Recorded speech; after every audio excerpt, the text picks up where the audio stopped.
Le concept Unique Tour, c'est de développer avec le client son itinéraire de voyage de A à Z. On prend en charge toute la planification, mais on s'assoit avec le client pour prendre compte aussi de tous ses critères de voyage. Donc, on va faire la sélection des hébergements, la sélection des activités. On va amener nos conseils terrain. Ça, c'est l'apport de gens qui ont déjà voyagé dans le pays en question. Ce qu'on apporte de plus, c'est le conseil itinéraire et l'expertise sur le Costa Rica.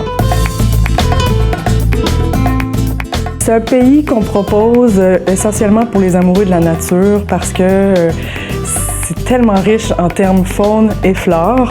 C'est des forêts gigantesques, c'est des arbres avec une trentaine d'espèces de plantes et de fleurs qui poussent à même le tronc d'arbre. Et de se balader sur les ponts suspendus à travers cette jungle dense, ça peut être très, très intéressant. Il y a beaucoup de parcs nationaux qui proposent des guides locaux. C'est des guides naturalistes qui sont extrêmement professionnels et passionnés. Donc, ils transmettent aux clients leur savoir d'une façon extrêmement généreuse et les clients se souviennent de ces moments forts du voyage. Un de mes coups de cœur Costa Rica, c'est le parc de Corcovado, pour justement son côté plus sauvage. L'impression qu'on a de vraiment être retiré en pleine nature avec un guide qui nous identifie toutes les plantes et qui nous explique le tout. Pour moi, Corcovado a été un coup de cœur.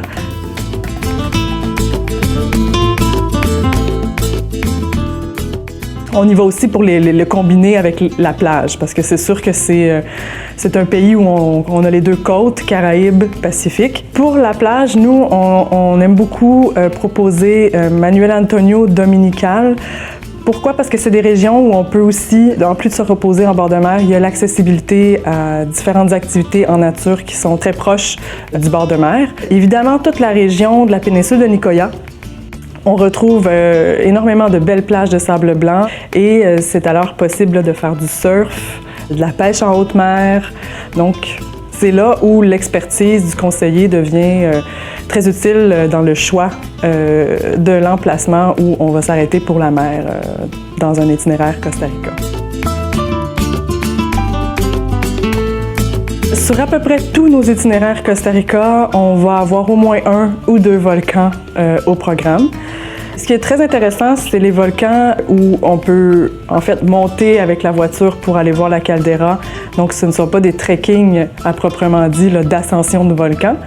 On peut y monter là, avec la voiture presque jusqu'en haut et de là, monter sur le belvédère et observer les calderas. Je pense aussi à Rio Celeste, une très très belle randonnée à faire dans le parc Tenorio, au bout de laquelle on arrive et on longe une rivière qui est bleu ciel et dont les couleurs contrastent beaucoup avec le vert de la jungle et le rouge ferreux, terreux des sédiments du volcan et qui aboutit finalement à une baignade dans un bassin où il y a une énorme cascade qui tombe là. Donc là, c'est vraiment, ça j'ai beaucoup aimé, le Rio Celeste de Tenorio.